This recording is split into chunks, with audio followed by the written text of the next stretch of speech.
What is going on, guys? Welcome on into the live stream. We are live here today for the next batch of earnings.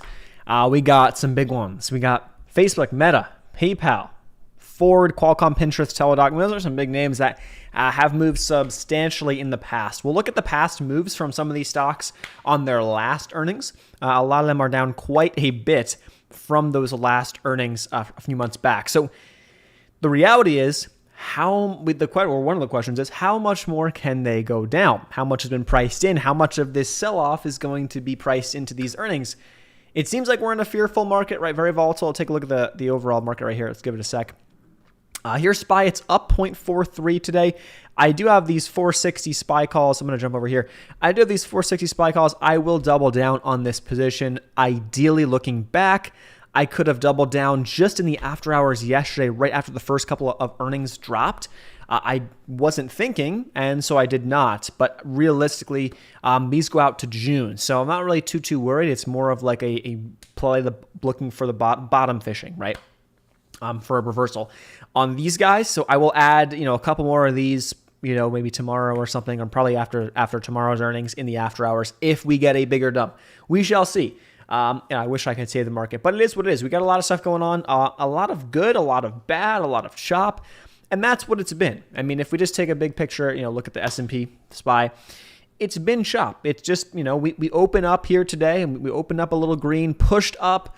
We're up 1.5%. Wow, looking pretty good today. And then boom, went right back to red, fell red, boom, got bought up, went back up 1.5%.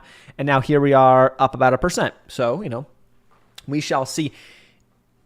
Let's be honest, we kind of expected this, right? With the earnings that we had lined up this week, it was somewhat expected, right? It's going to be choppy. There's going to be a lot of overreactions left and right and up and down, and that's what we honestly are getting. If you take a look at some of the bigger names, look at Microsoft. They had earnings, stock drops. Everyone wanted a reason to sell, and then the stock did the exact same thing that it did last earnings. It sold off initially, then it rebounded, went green. And last time it went over 300. This time it hit 290. It's up 5%. Google, different story. I think Google is still red today. Let's go check on Google. Google, I believe, is red. Yeah, it's red 4%. So Google's been choppier. They missed on earnings on yesterday's earnings. Did Google? And then the issue there was it seems like they tried to do the $70 billion buyback to kind of save themselves or save the stock. It's like, okay, sure, whatever. But it could have been potentially worse if they hadn't announced that news. We had a line right here at about 22.30. Let's see why we had that there. That was the lowest back here from last May, the last bigger tech dip. So we're sitting right there. We got a nice little gap up here. So there's some room. This is a nice, there's some room to go further down, or there's room back up for sure. Resistance will be up here towards about 2,500. That was our prior support for so far in 2022. So we'll see. I'm really not expecting too much unless today's earnings are good, are really, really good. And then maybe we have a different story on our hands. So we shall see. A bunch of other stuff's up. Some airline stocks are up. You guys know I don't like playing stuff that's up. Yes, do you get caught up in, potentially buying into, you get caught up in not playing momentum plays, but I don't like playing momentum plays. I like playing the reversal plays, and the more money it could be made on the reversal. So that's that. So airlines are up. My JetBlue is getting nailed again. Let's take a look. Let me just dust off the old keyboard here. JetBlue is down a good chunk again. Down about, actually not that much, down about 3%. It's actually trying to come back up here today. It's like the 5-minute chart. I still say in the airline space, again, they all have their positives. They have their negatives. If we jump over to FinViz really quick, and this is not like a 1 week trade. No, definitely not. But this is a bigger picture trade. Your forward PE on JetBlue now is 8.75. Your price to sales is 0.62. I mean, these numbers are getting down to extremely crazy levels, or at least levels we haven't seen, or we generally don't see these numbers on a lot of stocks. And so that's why I think this is actually still a good bargain buy. They've had some bad news, some generally bad news, but the big picture of the news that was coming out, it's not going to affect them. It's not going to be a huge limiting factor too much in terms of their bigger picture, right? Next year, 2 years, next 5 years, right? So that's why I like the play, relatively speaking, compared to other airlines. I think there's a much better risk reward ratio right down here around $11 per share. So that's that. But it's been weak. So what's been weak gets hit harder on the days that the stock market's been choppy, and that's what we kind of see across the board. So that's that update on JetBlue. A couple other things that I want to just mention really quick. A couple things I have been doing. Labu obviously getting destroyed. It's the craziest volume we've been seeing this year is nuts. Now, obviously, it's been more volatile, so there's been a lot more traders here. But that said, that volume's and it's gotten cheaper. But that volume is speaks. So this hit a new low today. Whatever it is, what it is. I got September's. I was considering going out a little bit further than September, but I think September's fine for my thesis behind this. I think that's fine. It could be longer, whatever you want to do. Maybe you want to go out a little bit further. I'm going to be rolling into the 15 strikes. So I had 20 strikes. We were trading around the core of that, and then eventually they kind of dumped.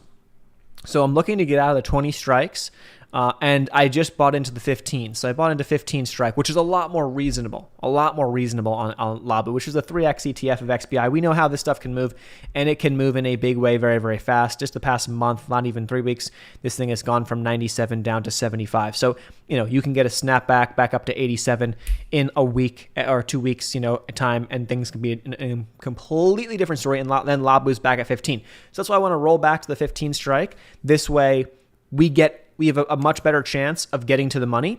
And then when you're at the money, those premiums start to really juice up. And that's when I want to be, playing them. And that's what I want to do. And so ideally into the summer months, I want to be getting into the money into the summer if the thesis plays out. We got to cut it. That's fine.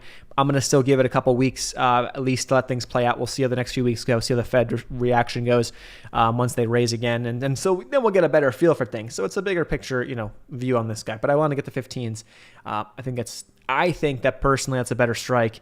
That said, I did cut one more swing, AESC. Small loss on this thing for now. I don't think it's bad. I think it's fine. They have more cash than the market cap from what I remember. But they're just looking like what they're showing us now it's showing that it's getting rejected at this 160. So my guess is, could it get saved and close over 160? Sure, but it closed under 160 yesterday. And so far, based on today's action, my guess is it will close under 160 again. It may not, but my rule was 2 closes under 160, I'm out. And so I got out for now. We can come back in. We can always get back in, but that will be a significant close below a level we have not seen the stock close below in quite some time, about a year, over a year actually. So was looking for it to hold. It's not holding.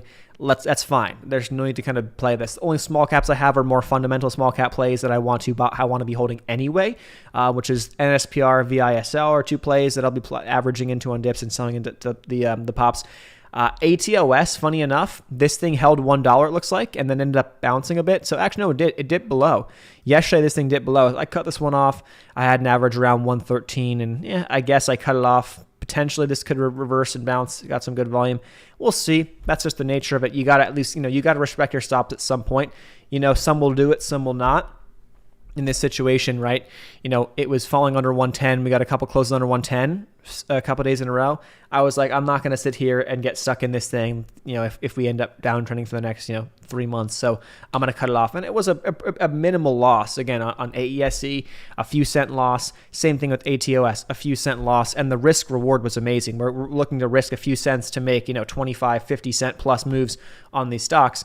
And that was the idea. We can always come back to them. That's the plan. And then we'll come back to them. They're on the list. We'll reconsider them. But outside of that, PDSB is another small cap that I've been considering on the list as well, holding up a lot better. Around $5 is kind of our spot to risk it off of. So you're risking about 22 cents here at 5. Upper trend line gets you up to 650 roughly. So you're risking yourself 22 cents for $1 plus. Really good risk reward in my opinion right now. Bigger picture move. This could definitely go for more than that. They have a good amount of cash for the next couple of quarters at least. They've got cash. So from what we looked at the last earnings, so they're looking okay. So there's a lot of small caps on the list that are right there that I'm looking at that when the time comes, I'm ready. But right now, again, too, another bigger picture view is that over the past X number of years, I've been looking at small caps and trading small caps. You generally see a lot of volume get sucked out of them when we have large cap earnings, which we have right now. So we can reconsider small caps. If we come out of the large cap earnings, the S&P stabilizes, it bounces back a little bit, the VIX comes back down, and we start to stabilize, and we get a feel for how things are shaping up. That will be the better time to go into small caps. Obviously, you can be buying dips now if you want to, but at the end of the day, we don't know how the reaction is going to be, bigger picture, if we keep trending on down, or if this is a very crucial reversal point, which it seems like we could be setting up for very, very well. And of course, today's range on SPY is just showing you the types of moves. I mean, in the first hour of trading, we go from green 1.5% to red. The range is nuts on this on S&P. So the range is back for sure. And as we speak right now, it's only up about $1.50. So the range is seemingly right. We've had some wild swings, but right now it's like, okay, I guess not too much. We'll see how it closes up. My guess is that we probably sell off into the close, maybe finish around even, because that could happen like that. We'll see. But I think the uncertainty here is still the biggest piece of the puzzle that everyone's kind of getting worried about. Also, one more other thing I did is that SOXL. I really like this for a reversal. I really, really do. But again, we need to see that reversal in the overall markets. If we do see that reversal, this is one of those that could make a move from 20 to 40 in a 2-3 week span. It's done it before. It's made some crazy runs. So we're looking at this one. I actually grabbed some, I believe, Novembers. I switched my contracts. I had August. August to me is a little too close out. I'm going to go to November. I got some November, I think 25 or 26 strikes. So, I paid a little more for them. Because we're, closer to I had 35s and I got into the 25s or the 26s, I think. But I got plenty more time on that. I got like 6 months plus on those. So we're fine on that, at least for now. I'm looking to let that thing play out. I want to probably add one more contract to that tomorrow or Thursday or Friday. We'll see how that plays out. But for now, I'm fine with what I have. So that's the plan. All right. We aren't down 3%. Yeah, we aren't down 3% for now. But that's, again, even though, right, the market's up a little bit right now, it doesn't feel like it. It just feels like everything is like hanging on a thread. We can look at the weights really, really quick. S&P 500 weightings. What do we got for Facebook? Meta is a 1.1. So these aren't huge. So Meta's not going to have a big effect. I'm going to probably say Facebook more than Meta. I mean, it just hasn't clicked yet these days. But we'll see. We shall see. Okay, 1.18, not a huge weight unless Facebook goes down 30%. That's a sentiment shifter. That's, oh my gosh, freak out mode like Netflix. You know what I mean? Again, Microsoft, Google weren't really huge. Okay, they were, plus or minus 5%. It's nothing super crazy, even though they were big weights. Again, the expectations are generally, for those bigger name companies, for these top 10 S&P companies, the expectations, it's you'll get them here and there, but a big time miss or a big, disconnect between guidance and between expectations and what the earnings show is generally rarer in the top 10, obviously. As you kind of scroll down, you can kind of see. But that said, I do want to pull up, what is PayPal on here? Yeah, PayPal is actually a 0.27% weight in the S&P, which is kind of interesting. It's number 77 on our list, so not too much there. What about Ford? Is Ford on here? My guess is that Ford. Yeah, Ford's actually a 0.16. So we have some good earnings.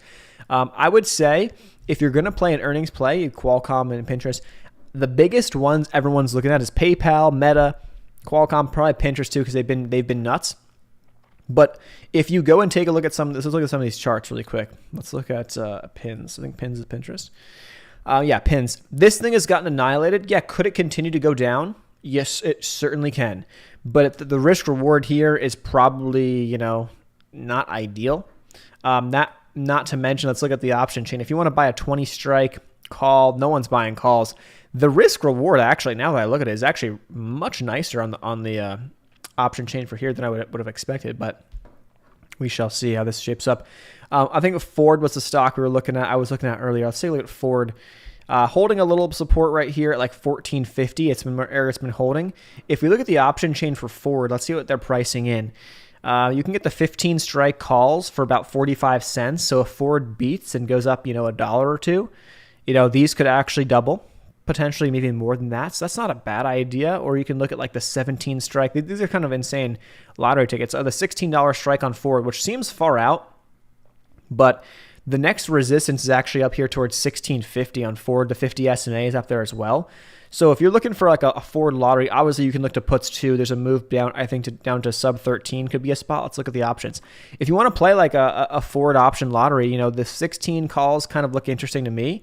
Or even the 1550, they're pretty cheap. They're cheap enough here that it's not super, crazy to take a look at these. And then maybe down towards like the 13 strike, maybe the 1350s. These are 13 cents. I mean, this could, if Ford does have a pretty wild swing, we could see a pretty big move up or down. So I think Ford is probably your better play if you're going to play an options lottery ticket. Ford could be your better play. If you look, Facebook had they had a leaked earnings report, like PR or whatever, that came through midday. I don't know if that was actually, it reminds me of a firm from a couple of weeks from, I think, last earnings cycle or 2 earnings cycles ago. A firm had the same thing happen, but they apparently leaked earnings, which then apparently was like, no, that wasn't the actual earnings. I don't know. It was some sketch stuff. So some weird action there. To be honest, I'd stay away after something like that happens. Even before that, not interested at all. These are going to be so much more expensive. So you have $11 right now for the 175 calls and $12 for the 175 puts. That's telling you to make money, just to make a little bit of money on this, you're going to need this to go. If you buy, let's say you buy calls or puts. Let's say you buy puts, 175 puts right now, you're going to need a move of roughly $12. So you need Facebook down to like 160 or so to make money on that.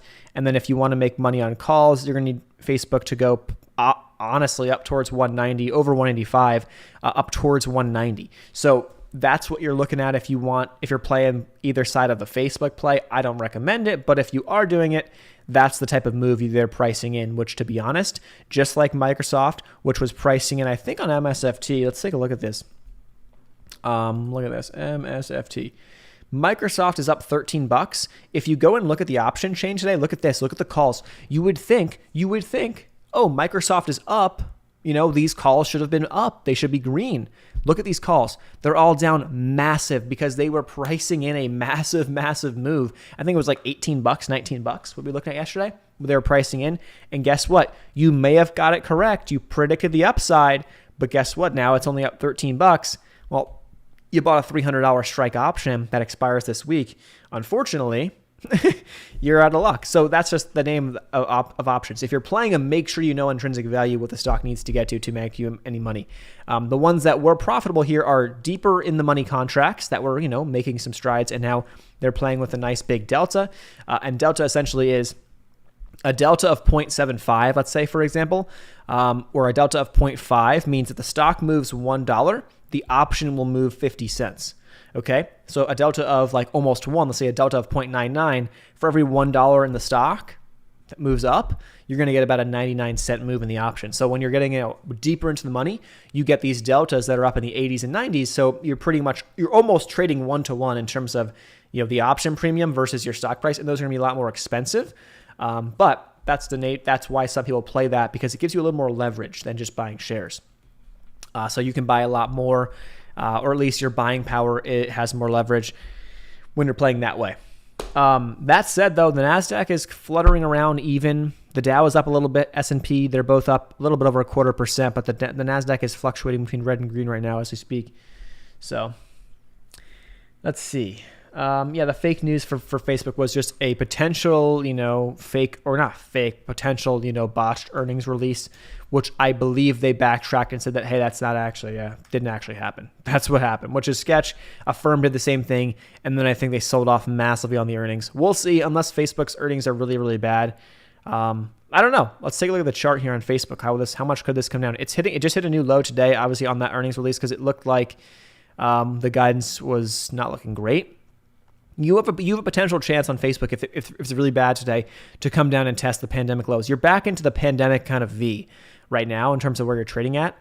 So Facebook was trading higher back in 2019 than it is now, and it's very possible we can be coming down into the sub 150 gets down very, very close to the pandemic lows, which would be nuts to see. But a lot of interesting stuff going on. Grab call puts on UAL, big gap up on earnings. Let's see what UAL is looking like. And also, oil's popping up a little bit. So, yeah, the oil, this is up a nice bit. There's a nice gap to fill here, though. I mean, looking at this thing, it was trying to come back down and fill this gap, and it seemingly could not do so. I'm kind of surprised that it didn't. Well, not surprised, but, this is actually holding. The airlines are, I'm surprised how well the overall airlines are holding up. I didn't think they'd be holding up this well, given the current market, which I think tells me, tells us a lot about potentially what could come if the market does turn around a bit and build up some legs, build up some, something to stand on going forward, because, you kind of got the writing on the wall in terms of how they've been holding up, which is a good sign if you're long. Puts on VIX, I would say The VIX puts, I would say probably tomorrow. I would be looking at that tomorrow. And again, today could be fine, right, too. But if you buy them for this week, you're at risk of more volatility tomorrow and even today. The way that I'd be playing the VIX is obviously, short the VIX is like a very, common saying. You probably have heard it before. It's getting up there, and this generally does not last. The only reason why I would say hold off or at least leave some room to average in would be because we have two monsters reporting tomorrow in Apple and Amazon. And again, back to this list right here, if you scroll back to the top, Apple's the number one weight in the S&P, and Amazon is number 3. And so that's, over 10% of the S&P in terms of the weights are reporting on the same day. That's going to be kind of scary. So whatever happens tomorrow afternoon. So what I would be looking to do, and what I'm going to probably do tomorrow, is SVXY. This one has been a great play for me. It's I don't want to say it's never failed, but it's been a great play. So this is the short volatility. So this goes down when volatility goes up, and this goes up when volatility comes down. So market aside, market falling off a cliff aside, even if we just kind of, we're going to see volatility cool off unless there's some more news like next week. That will happen this Friday into next week. And the biggest picture or the biggest piece, like this could very well happen tomorrow afternoon. Like volatility could get sucked out of the market Thursday afternoon and Friday because of the earnings that we're going to see with Apple and Amazon. If those numbers come in good, if they both beat or they come in line with expectations and the stocks hold up and all of a sudden the fear is now gone, we could see the market rip back up on Friday very, very fast. And it's very possible that volatility, even if the market doesn't rip up, volatility can get sucked out very, very fast. So this, I always come to play this guy, always.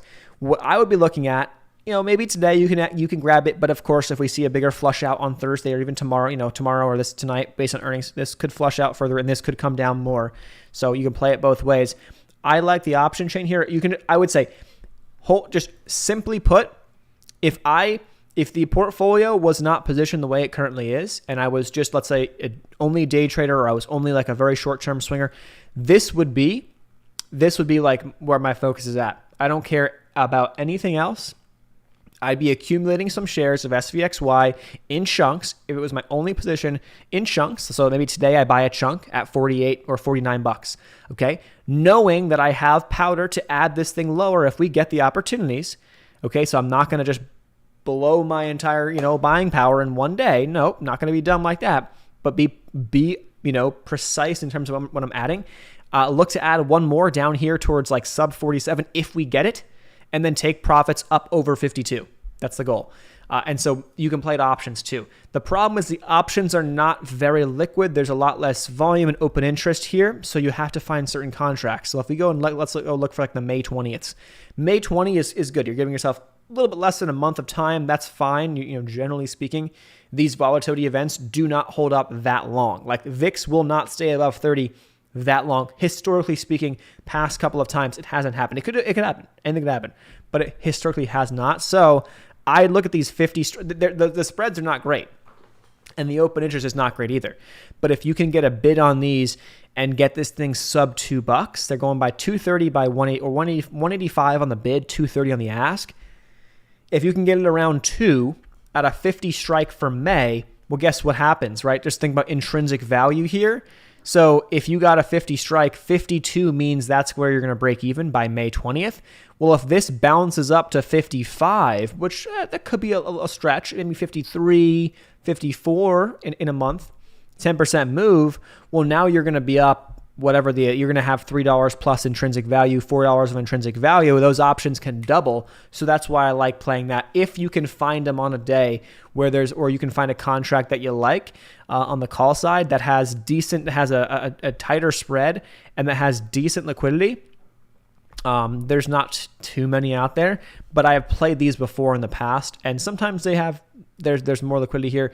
If not, to be honest, the surefire play here, or better, I guess, risk reward play, could be just shares. This goes up when volatility comes down, simply put.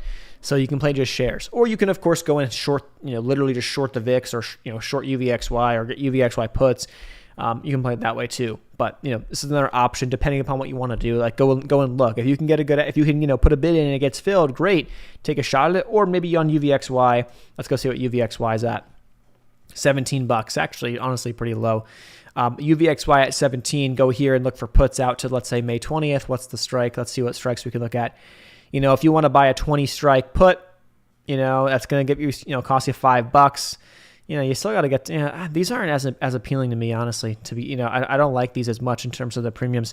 I do like SVXY. These are juiced up. These are pretty expensive premiums, relatively speaking, on UVXY. Everyone's playing these. They have a lot more liquidity though. So there's that. So to be honest, what I would rather do is go find an inverse volatility ETF, go long that, or literally just short UVXY shares. Like if you can do that on your brokerage platform, you can do something like that. Like that would be a better play rather than, playing these options that could have low liquidity, that could have, huge spreads. Don't play that. Just go, you can play heavier size on that. So that's just an option.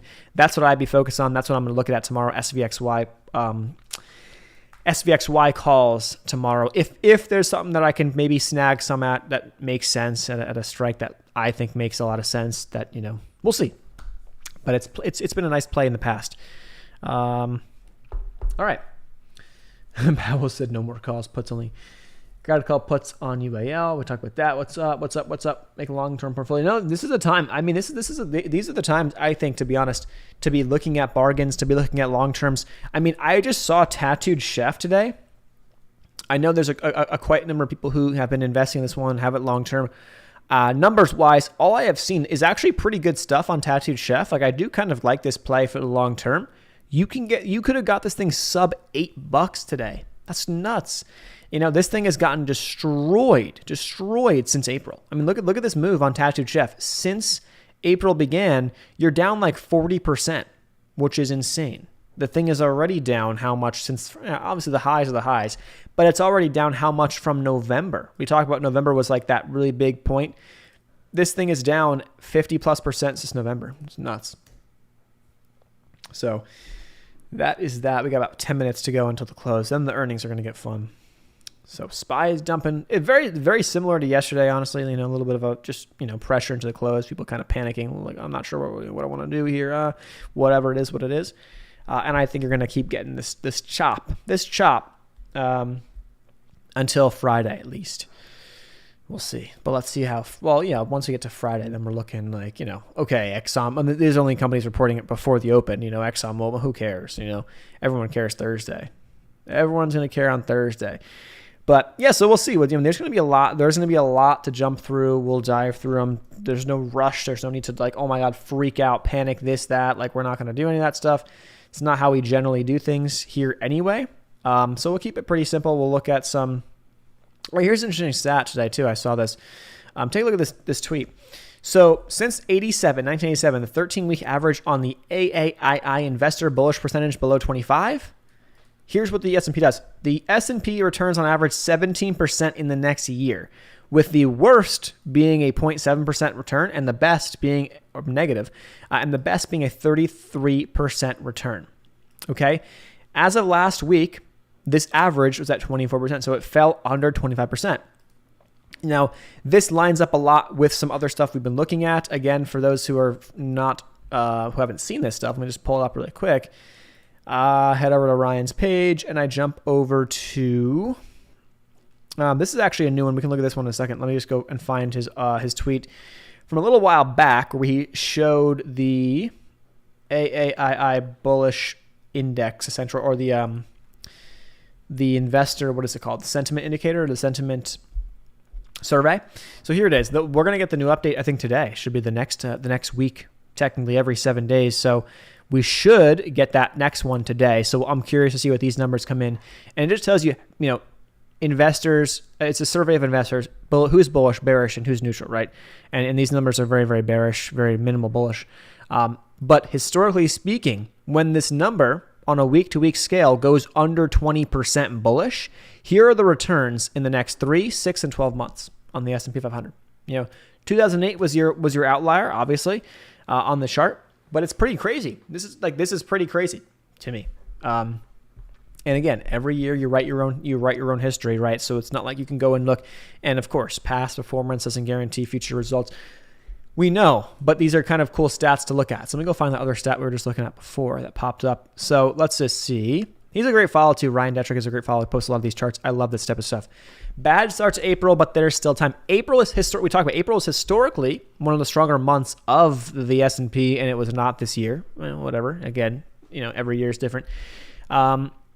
So what do we got? Final 3 days of a month after horrible starts. So what is today? We are sitting at a negative 7.8% return, the bottom right here in April.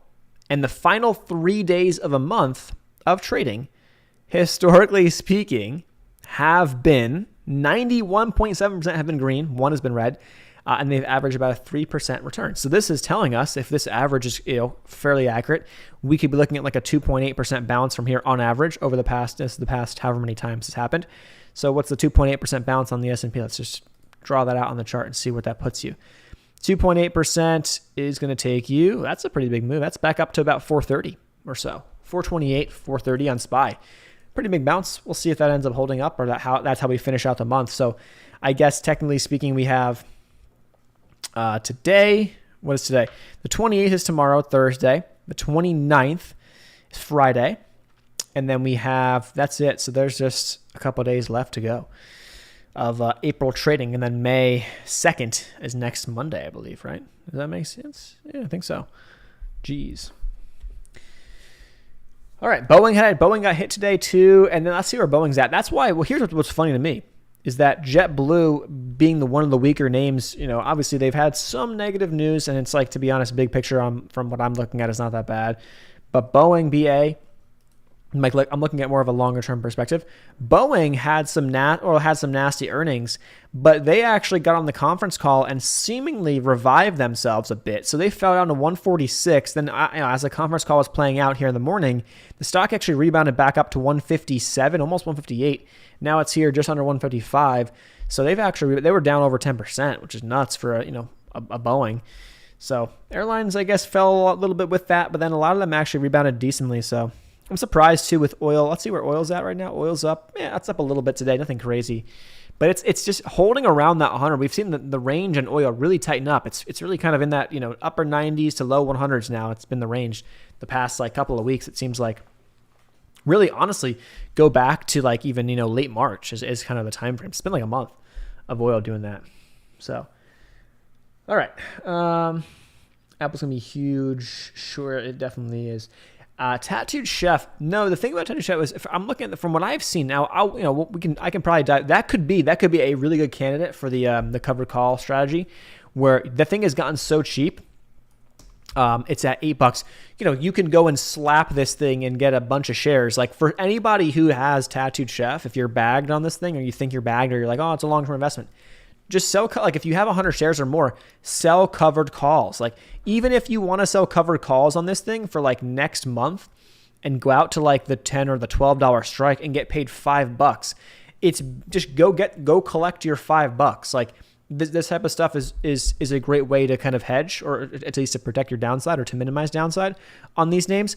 Obviously, the way that this strategy really starts to really run is if you catch stuff on a reversal. And let's say you start a portfolio with $800 and you buy 100 shares of Tattooed Chef. Awesome, great. Well, now I bought 100 shares. I can sell covered calls against this. And let's say this is the bottom. Let's say Tattooed Chef reverses from here. In the next 6 months, Tattooed Chef slowly kind of grinds. Obviously, the slower the better it could be for this situation. Kind of grinds up back to 16. To our let's say one of our spots here, 16. It'll be a massive, it's like 100% move in the stock. Great. So you're going to make, you're going to turn $800 into $1,600. Awesome. But you should be able to turn into a lot more than that. Maybe $17, $18, maybe even $2,000, depending on how you're playing the covered calls, because every week you could be selling covered calls. And when the stock's moving up, these covered calls or these call options that are up, ahead of where you're playing or where the stock's at, tend to be a lot pricey, a lot juicier, as we say. So that's why it could be interesting. Earnings prediction. I'm not even gonna attempt to guess. I really have no idea. And then we've seen the reactions. We have, honestly, based on the past couple of earnings, it's not worth. We'll see. It's going to be fun to see how this stuff plays out. But today is the day that we honestly aren't expecting massive market moving runs on these up or down on these stocks, because these are not very heavy weights. Tomorrow is the day we have a lot of heavier weights in the S&P that are reporting in the NASDAQ. QQQ, how much percentage of that. We can look at that too.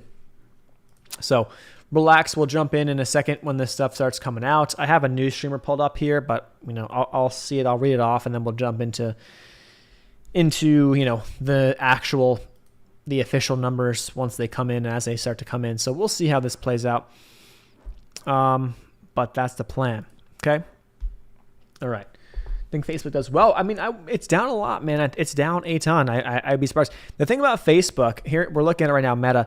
The thing about them is that is what it seemed like last earnings to me, I think to a lot of investors as well, is they're right now at a point. So I wouldn't be surprised it's bad, because they're at a point where they're like, I don't care about right now. Like they're going all in metaverse, and that's the deal. So they don't necessarily seem to care at all right now about what happens in the short term. So if this does collapse and you do feel decent about, let's just say you do feel decent about the metaverse, like this is going to give you potentially a really good opportunity, as this thing has gotten destroyed. And what if in 5-10 years, Facebook or Meta is the player, the number one player by far, which they seem to be trying to establish themselves there. But we'll see how it ends up shaping up. I'm not super dialed into all that right now, so I have no idea. But if it does, if that's what you feel, then this could be this is going to be a great opportunity, big picture. Well, I am a little worried about Apple. They've had some ups and downs news. They've always kind of come in and been like, Apple has always been solid, like every time it seems like. But I am a little concerned with that, because that's a very heavy weight. Nice Boeing. No, good Boeing trade long too. I mean, wouldn't even think about that too. But now, as it was down 10+%, let it bottom out, let it figure itself out, and it had a nice recovery. Got 1050 calls for Hood. They have earnings. Is that tomorrow? I believe Hood's tomorrow. Yeah, right. Here it is. Yeah, Hood is tomorrow after all the big boys play. So we shall see how that shapes up. I think so. Because the thing about that is that you have maybe not, who knows if this earnings, maybe next, maybe they're going to guide decently. We'll see. But in terms of Robinhood, they've extended their after hours trading. So now you can trade from 7 a.m. not after hours, they extend their pre and post market access. So now you can trade from 7 a.m. to 8 p.m. It used to be a lot shorter than that. You also have the crypto wallet feature. So there's a lot of features that are going to keep people on the platform, because they've been seemingly kind of fading off in terms of, I've just felt like they're seeing a lot less users and stuff. Market's hot, that's going to bring in more users, obviously. So we'll see, but that's a great one to play. Like if the market gets really hot, small caps are hot, crypto's hot, buy a Robinhood stock. That will do very, very well. At least their next earnings should be decent going into that. And I think that the stock will react, accordingly as well in an environment like that. So we'll see. We're looking at Facebook right now. I haven't seen anything come out just yet, so we'll see it when it comes out. Should be in the next few minutes. I believe Google and Microsoft came out pretty fast yesterday, so we'll see. But those came out relatively quickly. Hertz reports their first quarter revenue of $1.8 billion, income of $426 million. Hertz comes in, they beat on revenue and they beat on EPS. So Hertz beat on revenue, beat on EPS. Let's just take a look at Hertz. HTZ. So Hertz beat. Let's see where Hertz is setting up, how the chart is. Yeah, it was actually kind of just setting up. Hertz kind of building slowly but surely. And this is a big meme run a while back. But yeah, Hertz beat on EPS, led by a little bit, and revenue by a little bit as well. So that's kind of cool. I guess rental cars doing decent. Oh, looks like Qualcomm is coming in. The big ones we want to look at is going to be Facebook. It's going to be PayPal and stuff for big reactions. But Qualcomm could be really good to watch too. What is Qualcomm's ticker? QCOM. Qualcomm, boom, up 6% immediately on their earnings. We'll see. Let me start pulling the stream here of the news. All right, give me a second. Qualcomm comes in adjusted EPS 3.23 versus an estimated 2.93, so a pretty big beat there. They see quarter three revenue from 10.5 to 11.3 billion, when their estimates were under 10 billion, so they're expecting higher there. Great. Quarter two adjusted revenue was 10.7 with an estimated 10. So Qualcomm beat on both revenue and EPS. So that's a nice move. Amgen beat on EPS and operating income. So there's two beats there. So far looking like, we got some, beats rather than some losses, at least across two plays, two different stocks. Qualcomm popping up here. Let's see what Qualcomm's chart looks like. Yeah, you have just a kind of a choppy downtrend type of move. We could be looking at let me get rid of some of these zones from the past couple of months. We could be looking at this thing trying to break the downtrend and trying to get back up and reverse right here. I think a channel is better to look at this thing. Let's put a trend channel in there. Let's see, right? Something like that. Here's your channel to the downside. Looks like Qualcomm is, right at the top of this in the after hours at 143. So we'll see if that ends up holding up. So they're expecting higher, they're guiding higher for revenue next quarter, it looks like. That's good on that front. So we'll see how that shapes up. Let's jump back over to Meta, Facebook. What's Facebook at? Just kind of chopping around for now. Nothing crazy. We're just kind of seeing that freak out reaction. People, positioning, trying to position. PayPal, we have nothing yet. PayPal's chart, look at this chart. Hit a new low today. Jeez. Wow. That's nuts. You had some gaps to fill here too. Now back to the upside, multiple gaps. PayPal could be interesting too. This is getting down to a low spot. I know a lot of people were looking at PayPal and like, yeah, I'm buying this thing back at 110. And I'm not knocking that. It's just it's gone even lower than that since then, which is nuts. Oh, let's see. I don't like to do the next 30 days, to be honest with you, because my options positions now, Pinterest just came in. Let's see if I can get this might be bad. Pins, is it bad? Let's see, pins might be bad. Oh no, they're coming in. They're popping up off that. So let's see Pinterest numbers. Let's pop them in a second. Let me jump over Pinterest. I just saw this thing pop up. Quarter one monthly active users 443 million. Revenue came in a little bit ahead, a couple million ahead of expectations. Cool. Okay, that's good. This seems like an error. We'll see what the adjusted EPS comes in. That seems like an error, but let's see what Pinterest is doing. Oh, it immediately gave back all those gains. So Pinterest now went flat. No, it's actually, that was a mistake. It's actually, it's up around $20, it's up 7%. So far here, we got some numbers. They're coming in. They're coming in decent. They've all been beats here. Looks like Ford let's see, Ford numbers are coming in now. Ford is adjusted EPS came in at 38 cents versus an estimated 36 cents. So Ford beat on adjusted EPS. Let's see how that shapes up. Ford is perking a little bit here so far in the after hours. Facebook has yet to happen yet, it seems like. But yeah, in terms of the next, here we go. Oh man, Meta, Facebook is going up. It's flying right now. Let's see. All right, here comes the news. Let's pull it up. What do we got? Give it to us here. Let's see. I don't know why now. I've got to reload this. Reload the page. It's pulling up on my news stream on the left, but now, of course, it's not here. Okay, here it is. Yes, here it is. Meta Platforms. Quarter one Facebook daily active users of 1.96. So they beat on daily active users. It came in ahead of expectations. EPS comes in a decent beat by a good amount. Let's say, 15 cents, something like that. 14 cents, whatever the number was. 16 cents. Sorry, I can't do math. They beat on EPS for quarter one by 16 cents. Revenue came in just below, about $250 million below, a little over $250 million below expectations. So that's Facebook, Meta, I guess you call it Meta. I feel like I'm going to keep saying Facebook until the ticker changes. I'm going to keep saying Facebook. But boom, it's up 8%. Look at that. Wow. So we were talking about Facebook, and you need this thing on the call side. You were looking at, calls were pricing in, or they're pricing in like a, $12 move, something like that. So you got it right now. If it holds up over 190, if you bought Facebook lottery calls, you should be green tomorrow if it opens over 190. We'll see if it holds up. A lot could change, but that's a good sign, at least for now. We've seen these things kind of reverse off this stuff big time, so we'll see if it ends up holding up. But wow, so we got some, what do we have? All of these guys beat, Ford just beat, Ford comes in, revenue beat. Everybody notable seemingly beat across most categories. Ford revenue came in $32.1 billion and an estimated 31.24. So they almost beat by $1 billion there. Lending Club beat by a lot. Quarter one net revenue. So these numbers are coming in like pretty decent. Here's Hertz again. Adjusted EPS came in at 87 cents. Beat by 7 cents. Revenue on Hertz also beat. This is a good sign. Teladoc was another one that was coming up, right? Yeah, Teladoc was another one. I think, is that a Kathy Wood play? T-Doc? I think it was. Let's see what T-Doc is at. Yeah, T-Doc is dumping.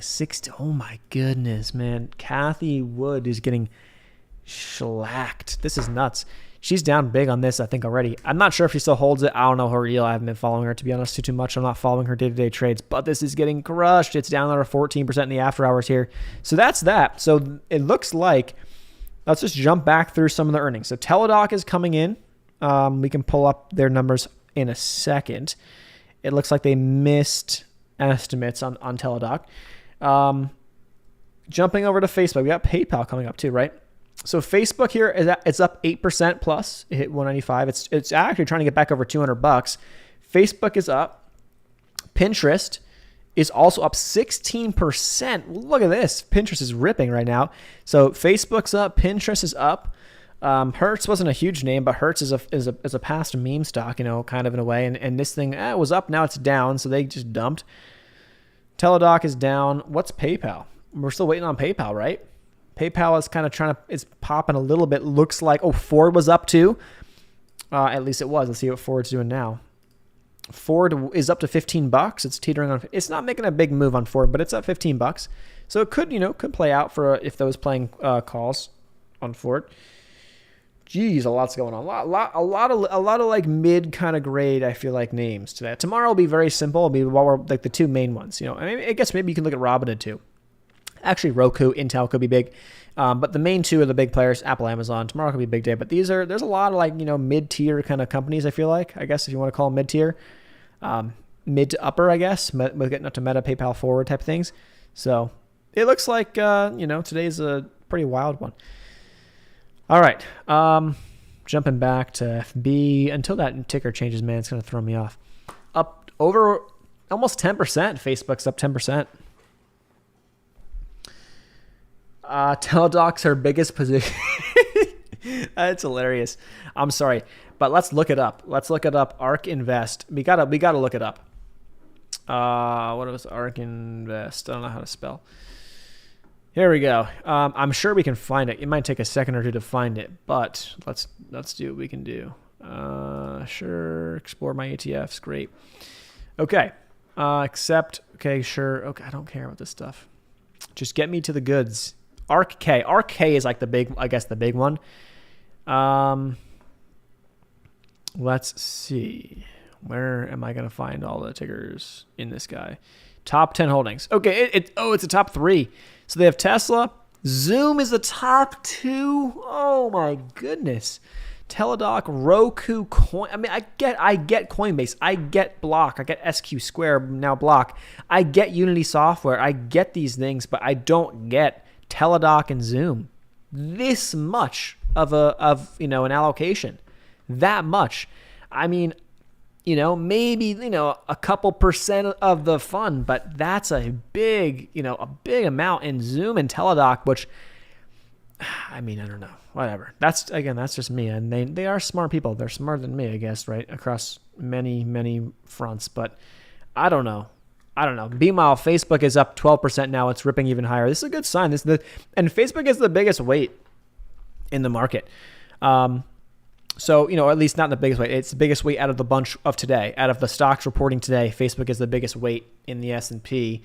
So that's kind of cool. Let's see what the actual weight, again, what is Facebook's weight? Facebook is a 1.18. So nothing crazy, but it's decent.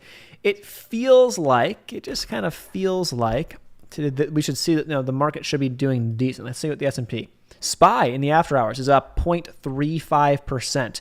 So I think just sentiment-wise, if these numbers hold up, sentiment-wise, this is a good thing. Tomorrow could be a ripper day. I wouldn't be surprised. In terms of the S&P and NASDAQ. And then the big boys await. Then Apple, Amazon await tomorrow afternoon. So that's going to be nuts. But yeah, so the market's, it's reacting decent. So we're back here. We closed at 417.27 on SPY. And we're up over 418.50. We're at 418.60 in the after hours right now. So a decent bounce so far based on this. But again, nothing crazy because we haven't seen anything going absolutely bonkers up or down. Facebook's up a lot, but we haven't seen, Facebook now up 12%. It's on the top gainer list here on the right-hand side. Pinterest is on there. Facebook's on there. Upwork is on there. They must have reported too, I'm guessing. But yeah, so that's a good, at least sentiment-wise, it feels better than, it feels better. We could potentially see, my guess, if these numbers hold, and this hasn't been a great, initially yesterday, the numbers didn't look, or the reaction didn't look too great from the market. Here's yesterday in the after hours. Dump City just plummeting. So, it looks like maybe things are shaping up. If it holds into tomorrow, things could be setting up for a decent day. We'll see. Kramer says tomorrow will be a ripper, but May 4th, Powell talks. So be cautious. Yeah. I don't know, to be honest, how much Powell has an effect right now. Again, that's been priced in a pretty substantial way. All that stuff, the Fed, this and that. So we'll see. I don't know how much of an effect he's really going to have. The Fed meeting coming up in May, where they're expected to raise by a half basis point, that's all priced. I mean, that's priced in at this point in time. I think I remember seeing last week estimations of a 75 basis point hike. I mean, that just to me seems absolutely just like it's not going to happen. Ford is on track to deliver over 2 million electric vehicles by 2026. I have officially decided to. Let's jump over to Ford really quick. We're still waiting on PayPal, I believe. Look at that, Ford ripping a little bit here, I guess, off of that little juicy news. So again, if we look at the option chain, let's say you bought $15 calls on Ford. You paid about 46 cents for these. You still need a bigger move. Ford still needs to move. Like if it opens up where it's at right now, you don't make money. You break even on these. You actually could lose. You need a bigger move on that. Oh, Nikola just filed an offering. Nikola filed an offering, 1 million shares of common stock. Let's look at Nikola. This is hilarious. Nikola down. Oh, no, not down yet. Let's see. Nikola's down a lot, though, overall. Look at how it respected the levels, though. Nikola, we had a range on this chart for a while. In this range from like 11.50, we had a support here at 9.25-ish or $9. It actually respected that 11.50 very, very well. So 11.50 is key on Nikola. It looks like they are going to come down, though, because they had $1 million offering isn't that big. Ford has a stake in Rivian, and I saw Rivian yesterday outside my apartment. I walk outside, I'm like, what is that? And I looked in the back, there was a Rivian. It was kind of cool, just to kind of see it in person. I'm not a big fan of the stock right now, price-wise, but, maybe one day. This thing's been killing. I mean, there's a couple plays that I was like really, really I like on the short side, and my biggest regret was not just getting a shares short, not options, no time, just a shares position short on Rivian back when this thing was at like, $100, $110, because I was up there. That was when I was looking at it short. Man, looking back, that would have been nice, but whatever. Oh, Cheesecake Factory reported earnings. Let's look at Cake, ticker symbol Cake. So there's a lot of good guys, like little mid-graders in here. Looks like it's trying to pop a little bit. Oh, PayPal's in. Let's see. Let's see the reaction. And it's up. Oh, it's down. Let's see what happens. So PayPal comes in, net revenue beat, adjusted EPS. I came in line. Let's see. Jump back to that news. Let's see. Give me a sec.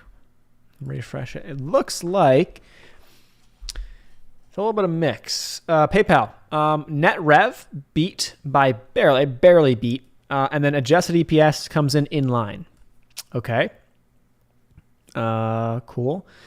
PayPal Q1 total payment volume came in about a bit, not even like a $250 million, less than a $250 million shy. So essentially right in line. I mean, right in line with what they expected there on that. These numbers are interesting because it's not like they're wildly beats or wild losses. So that's kind of interesting to see how the market reacts to that. Give it a few seconds. Let's see how that goes. A lot of times you have algorithms that are going to initially play that. Oh, there are. So that's the key. PayPal sees Q2 rev, excluding eBay, about 14% in the green. Okay, cool. That's interesting. Is that a good sign? Let's see how PayPal's reacting to that. It's chop city. It hit 90. PayPal popped to 90. Then it dipped to sub 80. And now it's sitting at 80. So it's down 3%. This is going to be a funny one because I think the algorithms don't know what to do with this one.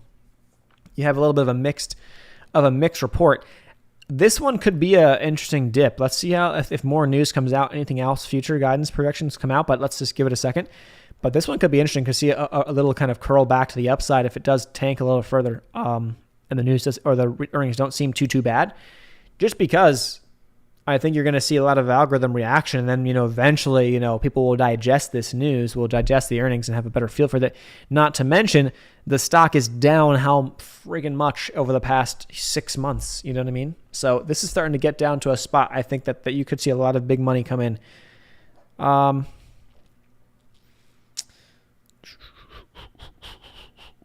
Yeah, so adjusted EPS on PayPal came in right in line. So PayPal essentially beat on revenue by a tiny amount, and then EPS was in line. So that's the market we're in. The initial reaction off that is going to be a sell. I mean, it most likely is going to be a sell off of this. Where is it? Here, because the market doesn't know how to take these numbers. So. PayPal sees adjusted. This is going to be, I guess, a negative here. So if PayPal sees adjusted full year EPS, let's pull it up. Adjusted full year EPS of 3.81 to 3.93. The estimation there was 4.62. So that, I guess, guidance is not great. So that's why we should see that probably pulls down. Yeah, it's going to pull it down. I think sub $80 is possible now, and holding up down there. We'll see. But that's PayPal. So nothing too bad. Let's see how the S&P is reacting to this now. S&P is still up 0.36. PayPal is a smaller weight than Facebook. So again, note that. Facebook is up here. It's up 12%. It almost hit $200 just now. It's up 12% here in the after hours. Pinterest is up about 10%, giving back a good amount of the run, but it's up a good amount in the after hours for now. Geez, limit order at 75. That could be, honestly, that could be a good, again, for a pickup in the long term, right? That could be a really nice spot. PayPal, now it's green. So you're going to see this thing jumping around a lot. So this is it's going to be funny to see how that shapes up. My option order canceled. Okay, makes sense. Market's closed, right? All right, let's see. Jumping back over, let's look at QQQ. Where's QQQ at? QQQ finished at 3. Look at that. Finished at 3, just under 317. Right on this, by the way, right on this line. I mean, this has been a spot. This 316 line, is our zone from the lows that we saw back in May of last year. So almost a year ago, you're back at the same spot. So now that's interesting. And we handled that level twice today and defended it pretty well. Dipped just below and then bounced, came in and then bounced again. And now in the after hours, you're up almost 1% on QQQ because of how we're seeing some of these other news. And some of these earnings are coming in decent. Some are beating, and Facebook's up a lot, which is a bigger player. Facebook is going to be good. That's a good sign for the market. Discover just reported earnings. DFS, Discover, man, just came in with a beat of EPS by a good amount. Missed on sales by a tiny bit. Not too bad. Discover is funny.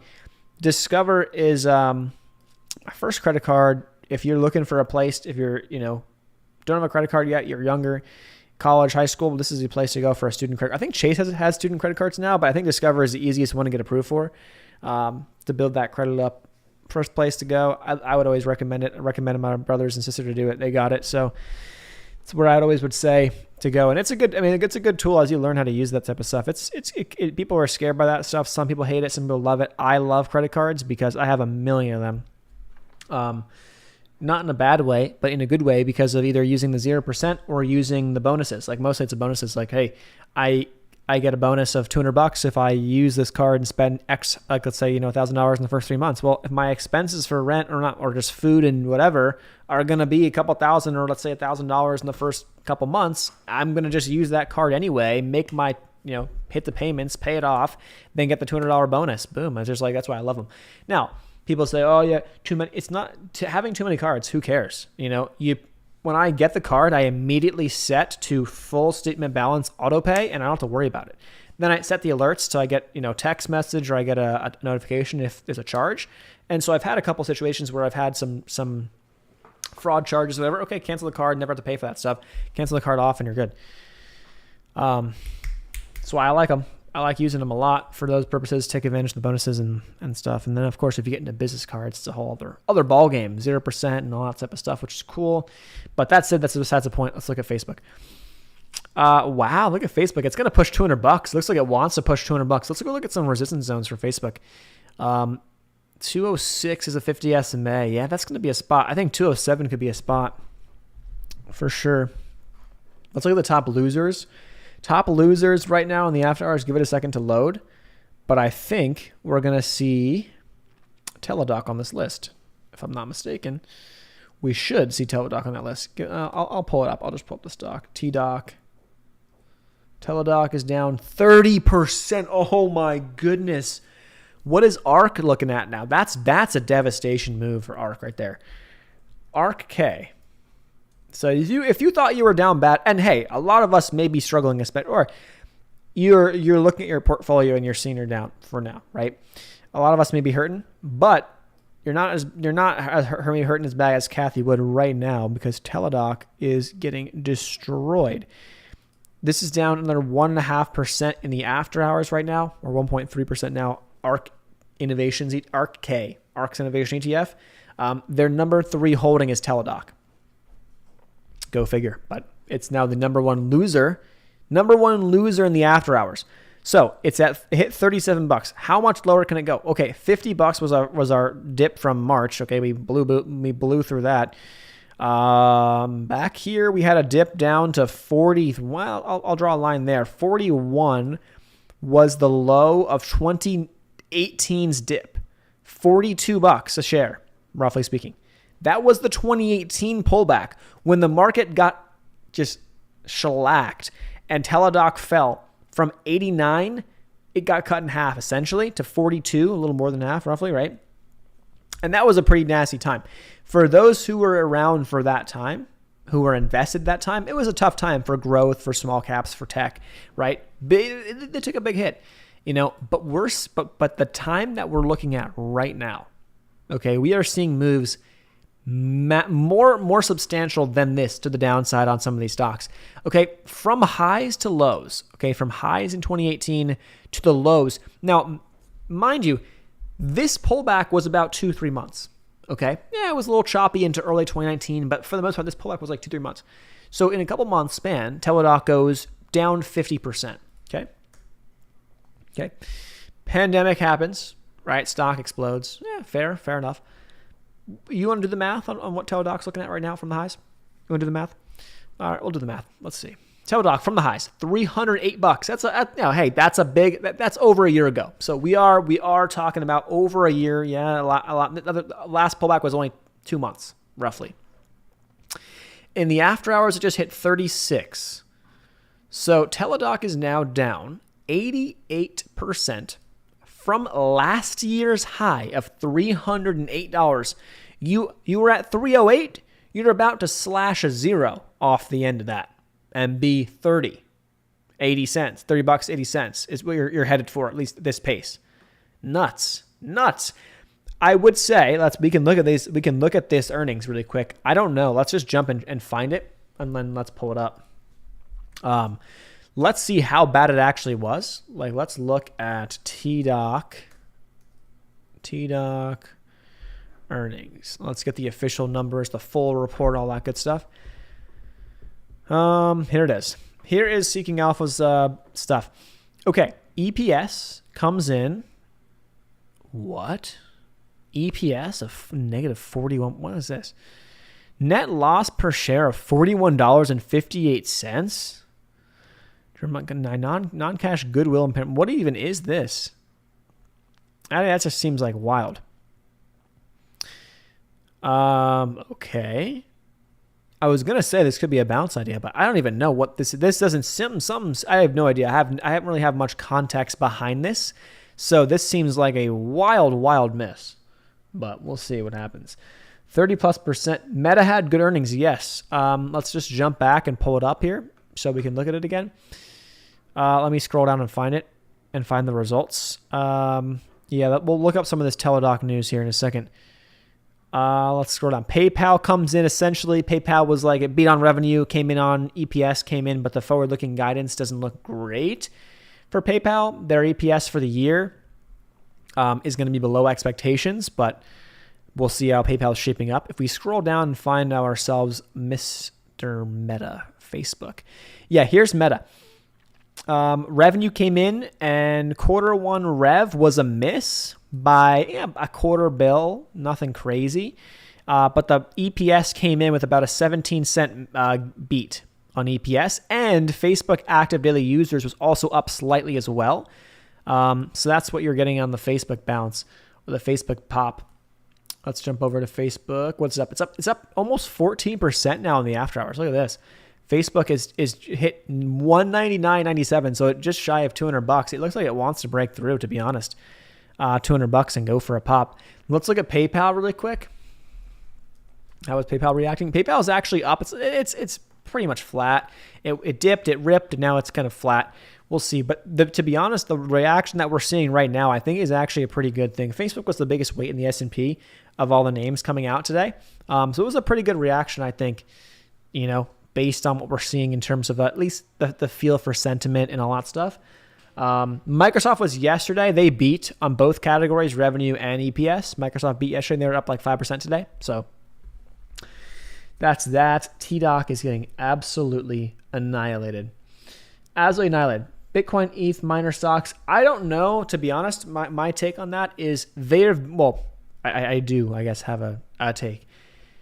They're so correlated with the S&P. So right now, everybody and their mother or sister or grandmother, it seems like, not everybody, the sentiment is very bearish across the market. People are just more, I wouldn't say as much bearish as they were. Like last week was kind of weird. I was like, okay, what something seems off.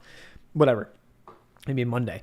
And then it was like more of like just uncertain. No one wants to touch anything.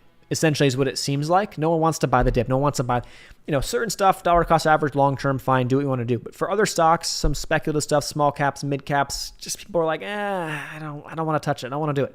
That's the feel. Big picture. So in that, with the general bearish sentiment, also not to mention this, I want to see when we get the new results out of the, this survey, which should be coming out today, I believe. But if you jump back in time, every time, the past 30-something times, that we have seen a weekly survey on the AAII Bull Investor Sentiment Survey, when the bullish percentage goes under 20%, out of the past 30-something times that it's done so, the next 3, 6, and 12 months are green all but one time, which is nuts in a big fashion in terms of the S&P 500's returns. So based on these numbers, based on how bearish people are, a lot of people are buying puts, all that stuff, my suspicion is that we actually may get a good rally over the next, couple of months, maybe a little bit longer, could be a little bit less. I don't know. I think we're going to get a good rally. I think we actually have a shot to go all-time highs. At that point, could be totally wrong. At that point, let's go to the S&P. At that point, that's where I would start to flip and say, I'm not a big, not that I'm like bear, but at that point in time, I would want to deleverage. This is the time, in my view, around the lows that we're looking at right now, is a time that I want to be buying. And just because it's a risk reward thing. For me, the risk reward is great. The risk, if we do keep falling off, is so much less than what it was, simply put, 3 weeks ago. We were at 460 on SPY. So much stuff has gotten annihilated in the past 3 weeks. So yeah, I started buying back here. Was it premature? Sure. But I've been buying some more here. Is it potentially premature? I don't know. We'll see how it plays out. But my risk reward is so much better. Even if we do crash or keep going and trending down, at least I'm not buying at all-time highs.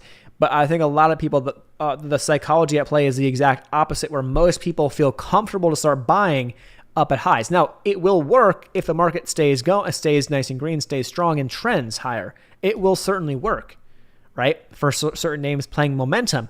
But the problem is that for most people, for a bigger picture, for swing trades or for bigger picture investments, you're buying at a much, worse average, and your risk reward is not ideal, just from how I see it. Everyone has a different style and strategy. That's just how I see it. So for me, based on all that, if the market bounces, Bitcoin's going to bounce. It's just they've been trading, pretty much in unison to a degree. So I think that those stocks will actually do pretty well. All right. Let's see. What else is going on? Probably not a top 3 holding anymore until Doc. Where do my meta puts now? It depends. If you had puts on this thing, Facebook, obviously this thing is PayPal is up 2.5%. Facebook's up. It's teetering on $200 right now. Let's look at it. Yep, it just broke $200. I mean, the puts are going to be, it depends. If they're tomorrow expiration, Friday expiration, then they're going to be worthless. You could try to sell them for whatever you can sell them for. But good chance that unless they have a decent amount of time on them and you believe the market's going to go lower, then that's that. Again, though, same thing. We'll jump back to Facebook in a second. Again, just bigger picture, right? Human nature looks at this chart and says, oh my, if we fall below here, we're going down. It's going to get bad, right? We know the markets are rigged to the upside long term. That could change. There's been a big time bull market. That could change for a decade. Who knows? And I think it eventually will come to an end. But when picking that when is the biggest challenge. I'm not going to try to time that. No interest in timing that. But people generally get very, very bearish down here, and they get bullish up here. The inverse, big picture for just in general for stocks, for the overall markets, the reverse of that will net you better returns long term. There will be years. There will be a 2008 again, right? Or we have a year where it just is terrible. There could barely be another crash. There could be a much bigger. There could be a global crash. There could be, who knows? There could be another massive, crisis. There will be, but more often than not, these situations will actually end up being good buys, and they have been.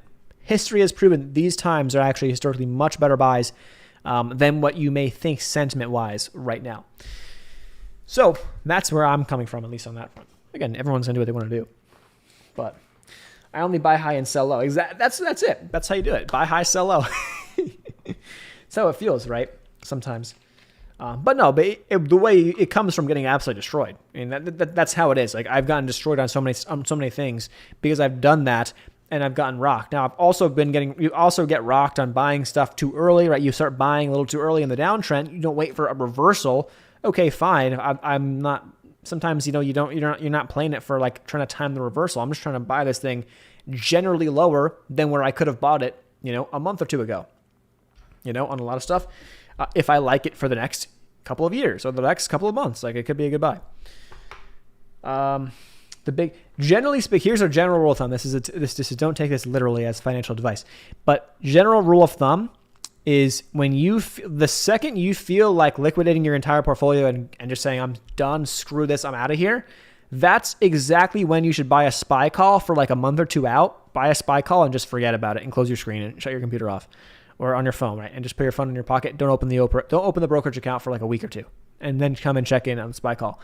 Like, that's generally speaking, like that's just time and time again. It seems like that always proves to be right.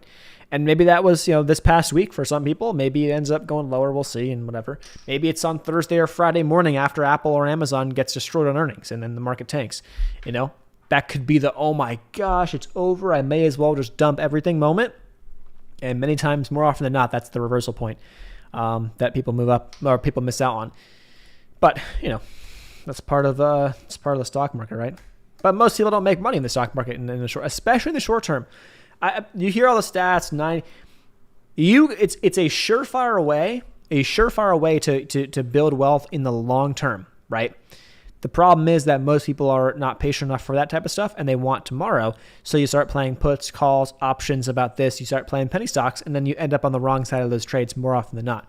So identifying where most people are, identifying where the majority is, where the masses are, where the herd is, and looking at the opposite side is what you realistically kind of want to actually do. Which is why I think social media is a great place for sentiment. Everyone talks all the FUD. I don't care about the FUD. Whatever. Like, all that stuff is cool. Like, it's great. But at the end of the day, it's simple, right? If I'm seeing all these posts on Twitter that are all posting like these massive charts and all these bearish and these arrows down and all the red and all that stuff, it tells me that sentiment is pretty darn bearish right now. And do I want to start buying puts now? Maybe, you can make money in the short term if we keep seeing some downside. People were freaking out, scared, earnings, volatility, sure. But when everybody was feeling really, really good back at the beginning of April or late March, when we started breaking out over the highs of February, everyone was feeling really, really nice back then. And everyone's like, oh, all-time high. We're 3% away from all-time highs. Here we go, all-time highs, all-time highs. And that was the word in the street. I mean, that's the time to hedge. To grab some UVXY calls, grab some puts, deleverage, get out of some of your longs, just trim some profits on some longs, right? Just so that you have cash available. You don't have to short if you don't want to, so you have cash to buy them lower. Simple, obviously, but it's not, right? Any day what happened to GRNQ, 450 all day, and all of a sudden more volume and doubled. And let's take a look. GRNQ, the best place to go. It doesn't seem like too. I mean, it seems like a little bit of volume, but nothing. I don't know. That's so weird. It seems like it could have just been a market sell. All it really could have been was a market sell today. It ended up closing down 1%. So it could have been someone just market sold is what I'm thinking. My guess. If we look at Twitter, let's just jump over to Twitter. The best place to go sometimes is just looking at Twitter. GRNQ.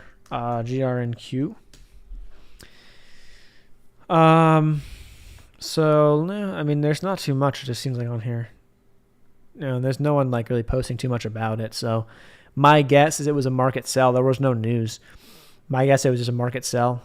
And it's a lower volume. It had more volume today, but just lower volume in general. When in doubt, buy a SPY call. No, I'm serious. It sounds stupid. And I wouldn't say when in doubt. I would say when you like actually feel like, I don't say giving up. When you feel like you're done, time to liquidate all my current positions, get out all my longs, and just screw it and wait for things to drop, and then I'll get back in. When you feel yourself going that way, that's when you buy a SPY call. And give yourself time. Don't buy a SPY call for tomorrow's expiration because that's stupid. Anything can happen tomorrow. Give it, at least a few weeks, and it could be more expensive. I understand, but whatever. The point of that is essentially that's usually when the reversals come. Is when most people are at that point of I'm done. I'm giving up.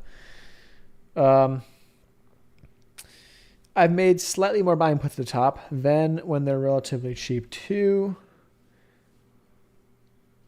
Love your lives. No, I appreciate that. And as of late too, I've been in that boat of once I start. The reason why too. The Webull portfolio is super, super high risk. For those who watch the Saturday videos, super high risk. It's getting destroyed right now. It's getting destroyed, but the thing could snap back in 2 weeks and be back at like it could double almost in a month, not even, depending upon some moves. So that's why you got to play it out, and you have time on the options that I have, or even just shares or small caps, whatever. But when I started to see some of the data, that was the data like where was it? This data. When I started seeing some of this data and then looking at the future returns of once sentiment got this bearish, this low amount of bulls, this high of bears, and I started to see what happened the last couple of times. We saw the yield curve invert, which happened, I believe, early February. When I started seeing all those things and I started seeing just the data behind that, that's when I started feeling actually pretty strong that we could see a decent run in the market. Now, obviously, the exact time of that, who knows? But even that's why this dip doesn't, like this SPY dip that we've been seeing, actually gets me pretty interested right now in being long, at least for the next, I don't know, couple of months, could be a year, could be maybe long, I don't know, we'll see, something like that. That just general time frame. It's not like a week to week call type of thing, or I think we're gonna go up tomorrow. Like I have no idea what we're gonna do tomorrow. I mean, it looks like tomorrow we're gonna be green because earnings came out and they seemed decent. They weren't anything too super bad, other than Teladoc is your outlier here. Teladoc, you're getting it's down to 37. You're down 33%. Your thing is getting killed. Down 34% in the after hours. Here's Teladoc. I think it's down 88% on the year, or since last year's highs, not on the year. It's probably still pretty bad on the year, but geez. But when I started seeing those numbers and I started looking at the data, I was like, I also look at sentiment a lot too. In the past couple of months, a couple of years, just trading small caps, it's the same deal. When sentiment is so bullish on these penny stocks, that tells me, hey, it's time to trim out. If I'm in, get out. If I'm not, in, it's the time, if anything, to start looking on the short side. Some of them might make sense. Hard to borrow rates could be super expensive, so maybe that's not worth it. But it would be more, your risk reward becomes a lot better on the short side. So it's the same thing across the overall market as well. That's where I started to get pretty interested in the bull side. Could be totally wrong, and that's fine if it is. But that's why I like my risk rewards where we are at right now. Predictions for Apple, Amazon. To be honest, let's see how they're reacting in the after hours. I'd imagine they're up a tiny bit. But yeah, Apple's up a little bit with Facebook and PayPal popping a little bit. Here's Apple's chart. It's obviously down a decent chunk off the high that we saw, or off the little pop that we saw. This thing almost went to all-time highs again back in early April, late March. Got very, very close. Got a couple dollars away. It's kind of back into line. This is a big channel that we had on the weekly chart. Bigger picture on this thing. It's at the 50 SMA on the weekly. Is that a huge indicator? Not really, but that's where it bounced last time, essentially. If we do draw another trend line, let's see if we can draw a trend from here, from about October 2021. Let's see if this lines up. Not perfect, but this is kind of where we're at, roughly speaking. We're kind of coming down to that trend line if it was to hit and hold, on that trend line. So it could be an area of support. I don't know. I really don't want to sit here and speculate. Apple's going to be up. It's going to be down. Who knows? Legitimately, who knows what's going to happen off the earnings? And I'm not going to try to fight it either way. That said, Apple scares me a lot more than Amazon. Amazon could be setting up, and we drew this box. I think we drew this box before it even happened. Obviously I didn't draw it today, but I drew this box either yesterday in the after hours or maybe over the weekend on a live stream, maybe on Sunday. I think. But yeah, this thing was our spot. So our lows of January were actually down around the same spot we're at right now on Amazon. So if Amazon's earnings come out and they're good, guess what? If Amazon doesn't drop below today's low, we have an inverse head. That's an inverse head and shoulders. So that's actually a really good sign for a bigger potential reversal move. So that would be cool on those to the upside. So to be honest, risk reward, right? Obviously, if we do have bad numbers on Amazon, here's the weekly chart, right? This could give up a lot of gains, and this could come down a lot more. It could come down a decent amount. But if the numbers are good and they're in line, or they're around expectations, or the market just starts to feel a little bit better tomorrow about things, volatility starts to come out a little bit, yeah, you could see this thing really ripping back up. The setup is there, potentially. The inverse head and shoulders is there. It's been making a nice little stride here in the after hours right now. You kind of see the sigh of relief. That's what it is. I mean, you see the sigh of relief. Earnings were fine. No one died. It's okay. No, the sun's going to rise. The sun will set, and it will hopefully rise tomorrow. Hopefully. And you kind of see how the market's just kind of slowly grinding back on up in the after hours. So that's that. Let's see. Take a look at my options 45 to 60 days out. No, 100%. If you're playing short-term swings or even day if you're playing day trades on option plays, to be honest, I've been taking very many actually the past couple of weeks, but I've been liking in general going out at a week or two at least on the option chain. Super less. It's not as stressful. It's nice. The moves are nice. And then if you're talking bigger picture trades, bigger picture reversals or resistance, hits or rejections or bounces at support, right? Going out a couple months is great. I mean, I rolled some of my options today. I had some SOXLs today that I rolled out to November now. So I'm just chilling on these. Here it is, SOXL. This is the semiconductor 3X ETF, super risk, super high risk. I understand. I know. But I rolled these options. I had some August expiration. I'm like, dude, August, to be honest, is too close. I don't want to stress. I don't want to look at this and be like, oh my gosh. So I went out to November. So now I got 6+ months out, for a reversal play on this, which I think is fine. And if it hits some targets that I have in the shorter term before that, great. I'll have all the time on them and I'll have the intrinsic value and I'll just take some off. I'll take one or two off. I think I bought two of these around the money. So, they're a little more expensive. I could buy one more tomorrow if we see a bigger dip, whatever. But yeah, if we get an opportunity, then I'll buy one more and let this thing ride out. But if I have a chance to sell it, it gets back up here to 45, 46 type of spot, then yeah, heck yeah, I'm taking some off. I'm taking at least half my position off, probably, and then take the rest off, or let the rest ride. At that point, stop on the other contract will be a stop at break even, so I guarantee gains. But that's the play. So I'm giving time on that. My XBI, my biotech plays, my biotech swing idea. I still have September's. Is it the best time? I'm feeling like I want to push it a little bit further. We'll see. But I rolled the strike down today instead of having the strike be what was the strike? I had the strike of $20. That's on the Labus. That's far out there now because of this pullback. That's far out there.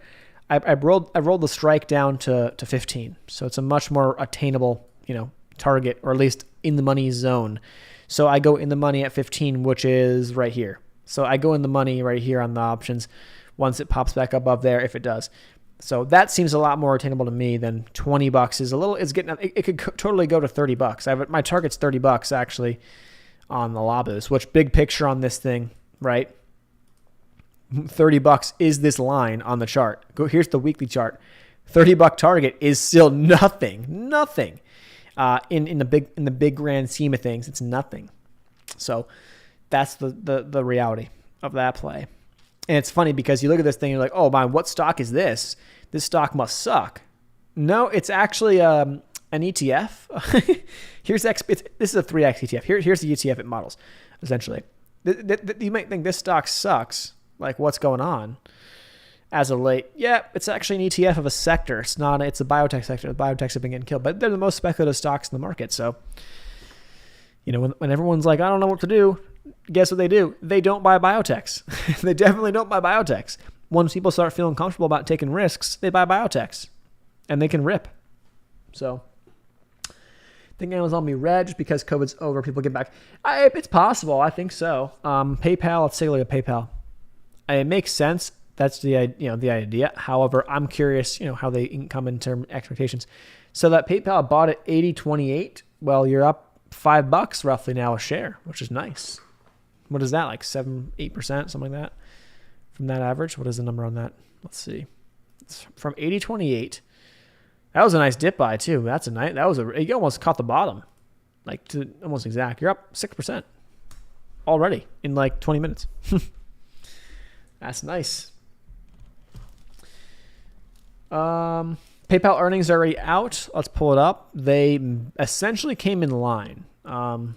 They missed on, let me see, I'll pull it up. They missed, I believe, or they missed slightly on some. Let's pull it up. I'll find it. Give me a second.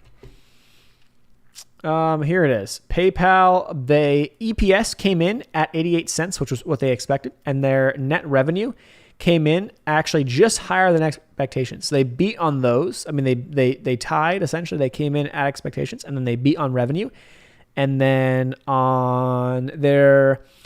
they came in with their adjusted EPS for the year, their expected EPS for the year. And they're essentially, the estimation is 4.62, and they're looking at 3.81 to 3.93. So that's a downer. But I think the market just likes how it wasn't bad. It just likes how it wasn't like they got crushed on the earnings, and it feels more confident. And especially Facebook helping things out. Meta's at 202 now. Look at this. Look at this grind. It ripped up and it just grinding. It keeps going.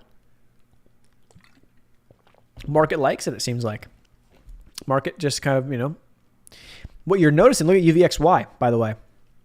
UVXY spiking up, hitting almost the high of the day into the close, and then boom, melting away, at least for now. So UVXY can get sucked, the life can get sucked out of this in a very, very fast manner when people just breathe a sigh of relief. It's not over. We're not out of the woods yet, but we're almost over that last hump, which is tomorrow, of the next big earnings. That's going to cause some more volatility. So, but even this said, I still think that even tomorrow's earnings, let's pull it up again. Even these earnings, I think we could potentially see a really nice strong day, at least early, and then some chop or some volatility going into the close. We'll see. But this might be some good opportunities for a nice reversal tomorrow to really build. And then the question will be continuation. And if you ask me about the market, continuation is not a thing as of now. So my guess, based on if the current trends continue, we're not going to get continuation. Apple, Amazon, one of them or two of them will be down, and then the market will tank, is my guess, if we have a nice green day tomorrow. So we'll see. We'll do another live for that, but that's that on that. We shall see. I'm going to wrap things up. I appreciate you guys for tuning in. Day trading options. Yeah, man. I mean, the reality behind day trading options too. People like, I think a lot of people, the progression is this. You get into the market, you find penny stocks and small caps and pump and dumps, and maybe you kind of go on Twitter, you find some stuff, and then you realize that they're actually a little more seasonal than you think. There's times where they're not hot. There's times where that can't be a profitable strategy for a bit. And then you realize that no matter up, down, doesn't matter. You can play options. And then you realize, wait a second, I can play stocks that move every day. I can play options on them to get leverage, and I can trade off a strategy, or I can trade off of a technique or a style, whatever, and I can play that. So people, I mean, that's always going to be there. Small caps will get hot, and when they do, you better bet that I will be there swinging some of these things, and I will be there to come try to compound the account as fast as possible. Not super aggressive, but trying to compound the account when I see opportunities. But overall, big picture, I think that the option way to go. If you want to be a day trader, either play 3x ETFs, play heavy size on certain stuff, but the options are always going to be there. There is always opportunity, up, down, left, right, whatever.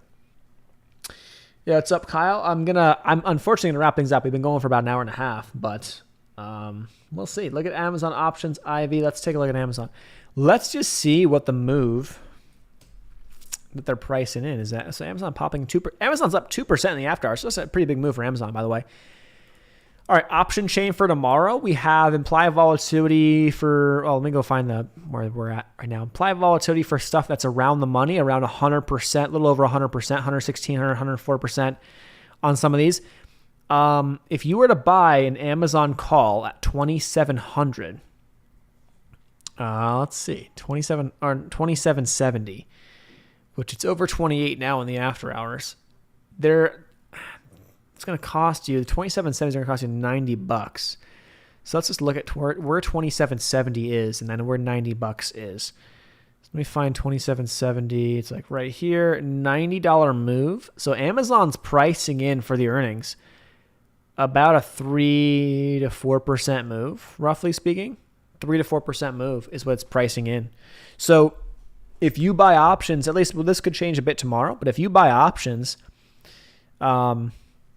you're essentially, you need a 3.5% move, which, to be honest with you, we're getting a move now in the after hours, and it didn't even report earnings. That's a lot. Like, that could be a lot for Amazon. So you're going to need something substantial, up or down on that place. So we'll see. But that volatility is going to get sucked out immediately after the earnings. A lot of that volatility is going to get sucked right out. So we shall see. Yeah, I'm seeing this Teladoc stuff. I don't even understand. Let's look it up really quick because it doesn't make any sense to me. Let's see if I can find it again really quick. Teladoc sees revenue for quarter 2 below expectations. Okay, that's great.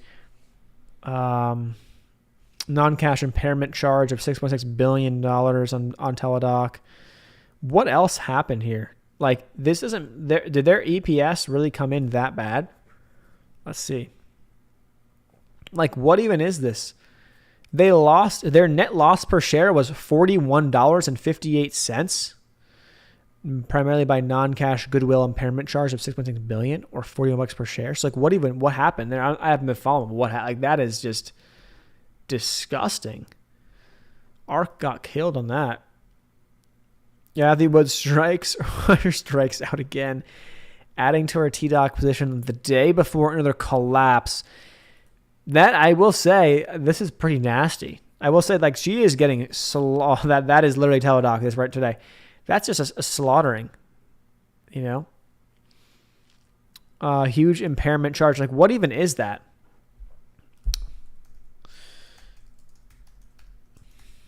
Goodwill impairment charge. Like, what even is this? It's an accounting charge that companies record when Goodwill's carrying value on finished shipments exceeds its fair value. It's recorded after a company acquires assets and liabilities, pays a price in excess of their identifiable net value. It arises when there's deterioration in the capabilities of acquired assets. That's terrible. That's why. It arises when there is deterioration in the capabilities of acquired assets to generate cash flows and the fair value of the goodwill dips below its book value. Perhaps the most famous was a $54.2 billion reported in 2002 for AOL Time Warner merger. It was the largest goodwill impairment loss ever reported by a company. Didn't TDoc have it's up there. TDoc had a $6.6 billion charge. Okay. So they're not even up there. They're not that high, but that's pretty bad though. That is pretty bad. So top losers, TDoc is down. I was going to say, like, is this a possible bounce idea? Like, play, and I'm not interested now. Definitely not. Everyone seems so confused with TDoc. Yeah, I mean, that makes some sense, I guess. But I'm curious if they'll find out what Kathy Wood's going to say. Because her fund is down, they're 1.5% in the after hours. Now, it's funny because everything else is going up in the after hours, but TDoc is getting killed. Yeah, that could be the end of that. I don't say the end, but that could be. I doubt TDoc is going to be coming back for a while unless something big happens. Look at Microsoft. Microsoft is up 1% in the after hours here. Hit 290 today, finished at 283. So pretty nice reversal off the lows from Microsoft, but it came right up into the same area of resistance that we saw a couple of days back. So that's that.